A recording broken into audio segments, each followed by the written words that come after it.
নমস্কাৰ সকলোকে পুনৰবাৰ মোৰ চেনেললৈ স্বাগতম জনাই লৈ আহিছোঁ আজি দিনটোৰ ৰাশিফল। আজি হৈছে 4 ফেব্ৰুৱাৰী 2025 অসমীয়া 21 মাহ মঙলবাৰ। আজি সূৰ্যোদয় সময় পুৱা 5:55 আৰু সূৰ্যাস্ত সময় 4:54। আজি হৈছে সপ্তমী তিথি আৰু শুক্লপক্ষ। আজিৰ দিনটোৰ প্ৰথম ৰাশি হ'ল মেঘ ৰাশি। উপাৰ্জন বৃদ্ধিৰ বাবে আপুনি আনন্দিত হ'ব। আপোনাৰ অতি আত্মবিশ্বাসৰ বাবে কথাবোৰ ভুল হ'ব পাৰে।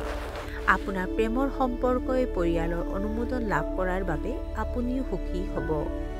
আপোনাৰ ভদ্ৰতাৰ শলাগ ল'ব মানুহে। বিলাসিতাত টকা খৰচ কৰিব পাৰে। বৃষ ৰাশি। আপোনাৰ পৰিকল্পনাবোৰ গোপনে ৰাখক। বিলাসী বস্তুৰ বাবে টকা খৰচ কৰিব পাৰে। আপোনাৰ ব্যৱসায়িক সম্পৰ্ক অধিক শক্তিশালী হৈ উঠিব। আপোনাৰ ঘৰত শুভ অনুষ্ঠানৰ আয়োজন হ'ব পাৰে। আপোনাৰ জীৱনসংগীৰ সৈতে ফলপ্ৰসূ সমন্বয় থাকিব। মাতৃৰ স্বাস্থ্যক লৈ আপুনি চিন্তিত হৈ পৰিব। মিথুন ৰাশি। সহকৰ্মীসকলৰ লগত আপোনাৰ বিবাদ হ'ব পাৰে। জীৱনসংগীৰ কথাত বেয়া নাপাব। ব্যৱসায়ীসকলৰ অসন্তুষ্টি হ'ব পাৰে। আৱেগিক সিদ্ধান্ত লোৱাৰ পৰা বিৰত থাকক। অত্যাধিক যুক্তিৰ পৰা আঁতৰি থাকিব লাগে। নিজৰ স্বাস্থ্যৰ যত্ন লওক। কৰ্কট ৰাশি। অবিবাহিত লোকৰ বিবাহ ঠিক হ'ব পাৰে। বন্ধু বান্ধৱীৰ সৈতে মনোৰঞ্জনমূলক সময় পাৰ কৰিব। শিশুৰ বিষয়ে আনন্দদায়ক খবৰ পাব পাৰে। আপোনাৰ আচৰণত সকলোৱে সন্তুষ্ট হ'ব। আৰ্থিক কাম কাজৰ বাবে দিনটো অতি শুভ। সিংহ ৰাশি। নিজৰ সামৰ্থ্যৰ ওপৰত ভিত্তি কৰি কৰ্মক্ষেত্ৰত যথেষ্ট সফলতা লাভ কৰিব। মানুহৰ সন্মুখত আপোনাৰ প্ৰতিচ্ছবি জিলিকি উঠিব। আপুনি আজি ঘৰৰ কামত বৰ ব্যস্ত হৈ পৰিব। আপোনাৰ পৰিয়ালৰ সদস্যসকলে আপোনাৰ বাবে কিছু সিদ্ধান্ত ল'ব পাৰে। আজি আপুনি বাকী থকা কামবোৰ সম্পূৰ্ণ কৰিব। কন্যা ৰাশি। কৰ্মক্ষেত্ৰত আনক বেছি বিশ্বাস কৰা উচিত নহয়। আপুনি ধৰ্মীয় কাম কাজৰ প্ৰতি আগ্ৰহ প্ৰকাশ কৰিব। আপুনি হয়তো পিকনিকলৈ যাব পাৰে। আপোনাৰ প্ৰেমৰ সম্পৰ্ক আৰু মজবুত হৈ পৰিব। যুৱক যুৱতীসকলে হয়তো প্ৰেমৰ সংগীক প্ৰেমৰ প্ৰস্তাৱ দিব। আপোনাৰ ভাৱমূৰ্তিক লৈ আপুনি চিন্তিত হ'ব। তুলা ৰাশি। আপোনাৰ মনোযোগ গুৰুত্বপূৰ্ণ কামৰ পৰা আঁতৰি যাব পাৰে। আপোনাৰ ঘৰত শান্তি আৰু সুখ থাকিব। আপুনি গেষ্ট্ৰিকৰ সমস্যা আৰু বদহজমৰ সমস্যাৰ সন্মুখীন হ'ব পাৰে।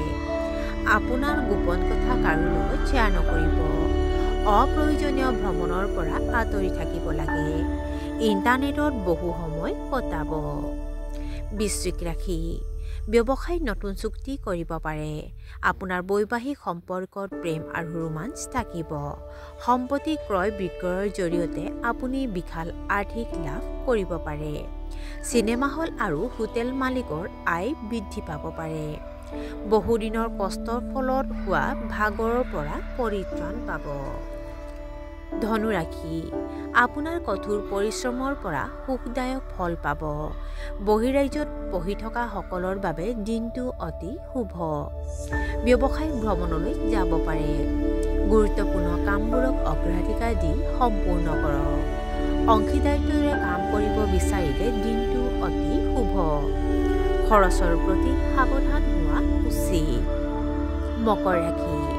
ৰাজনীতিৰ লগত জড়িতসকলৰ আধিপত্য বাঢ়িব। ঘৰৰ বয়োজ্যেষ্ঠসকল আপোনাক লৈ বিচলিত হ'ব। আপুনি শক্তিশালী অনুভৱ কৰিব। আপুনি আপোনাৰ কেৰিয়াৰৰ সৈতে জড়িত এক সোণালী সুযোগ পাব। আপোনাৰ বন্ধুৰ সংখ্যা বাঢ়িব। সহকৰ্মীসকলৰ পৰামৰ্শৰ প্ৰতি মনোযোগ দিয়ক। কুম্ভ ৰাশি। আপুনি আপোনাৰ দৈনন্দিন জীৱনত পৰিৱৰ্তন কৰিব পাৰে। আপোনাৰ জীৱনসংগীৰ সৈতে আপোনাৰ বিবাদ হ'ব পাৰে। পুৰণি টকা পাব পাৰে। আপুনি আপোনাৰ সন্তানক ভাল কিবা এটা শিকাবলৈ চেষ্টা কৰিব। আপোনাৰ কৰ্মক্ষেত্ৰত আপুনি প্ৰশংসা পাব। আপুনি হয়তো আপোনাৰ জীৱনসংগীৰ সৈতে ভ্ৰমণলৈ যাব পাৰে। আৰু আজিৰ দিনটোৰ শেষৰ ৰাশিটো হ'ল মীন ৰাশি। আপুনি হয়তো এটা ভাল ধাৰণা পাব যিয়ে আপোনাৰ কৰ্মক্ষেত্ৰত বহুত সহায় কৰিব।